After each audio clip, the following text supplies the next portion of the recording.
राधे राधे सभी को। आप सब कैसे हैं? आई होप आप सब अच्छे होंगे, स्वस्थ होंगे, मस्त होंगे। ठाकुर जी की कृपा आप सब पर बनी रहे। कार्तिक पूर्णिमा के अगले दिन यानी कि मार्गशीर की पड़वा को यह कहानी सुनी जाती है। चिड़िया की कहानी होती है जो सभी पूजा पाठ करते समय हमारे मन में हमारे कई मनोकामनाएं होती है। इसी तरह ये कहानी और पूजा हमारा खुद का घर होने की मनोकामना पूरी करती है। और यदि आपके पास आपका खुद का घर है तो भी यह पूजा पाठ ज़रूर करनी चाहिए। आने वाले समय में आपके बच्चों को फलदायी होगी। यह पूजा हमारी बुजुर्ग महिलाएं बहुत समय पहले से कार्तिक माह में ज़रूर करती आ रही हैं। माना जाता है कि इस पूजा का महत्व बहुत अधिक होता है और ये विशेष रूप से फलदायी होती है। पूजा पाठ मंदिर में भी कर सकते हैं और घर में कहीं भी कर सकते हैं।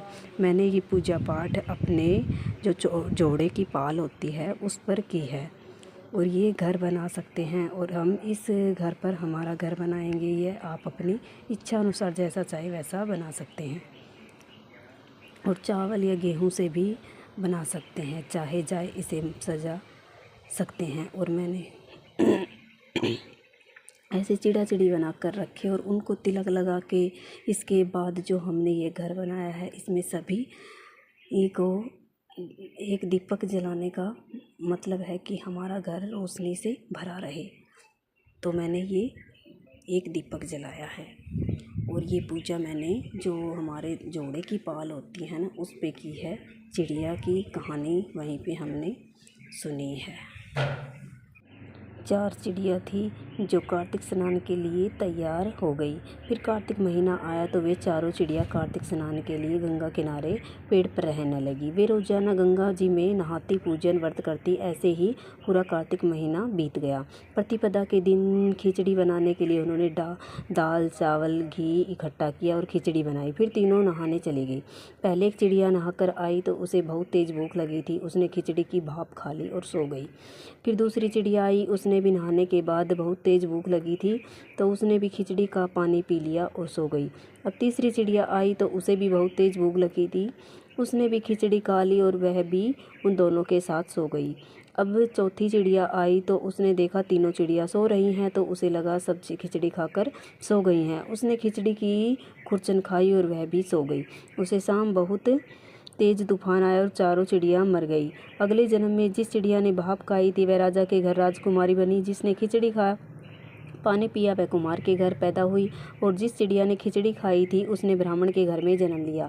और जिस चिड़िया ने खुरचन खाई थी वह राजा के घर हथनी बनी। कुम्हार की लड़की राजा के महल में दासी बन गई और ब्राह्मण की लड़की राजकुमारी की सहेली बनी।